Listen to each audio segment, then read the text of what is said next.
হ্যাঁ, তোমার ভুল হতে পারে, মানুষ মাত্রই তো ভুল। তার মানে কি সারা জীবন সেই ভুল নিয়েই তুমি পড়ে থাকবে?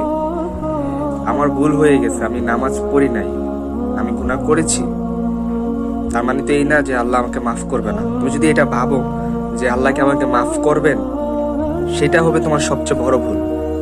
কারণ আল্লাহ পাক অসীম দয়ালু।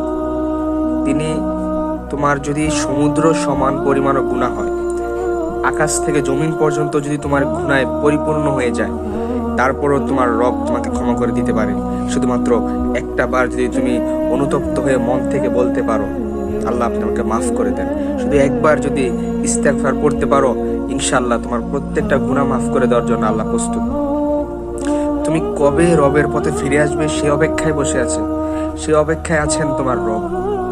তুমি ভাবছো তোমার রব কি তোমাকে মাফ করবে কিনা, সেই চিন্তা ভাবনাটাই তোমার সবচেয়ে বড় ভুল। কারণ তোমার রব তো এই দুনিয়ার সৃষ্টিকর্তা, যিনি রহমানুর রহিম, যার দয়ার সীমা নেই। নিশ্চয়ই তিনি তোমাকে ক্ষমা করে দিবেন, শুধু একটাবার মন থেকে তাকে ডাকো, ফিরে আসো রবের পথে। অবশ্যই তিনি ক্ষমাশীল এবং ক্ষমা করতে তিনি পছন্দ করেন।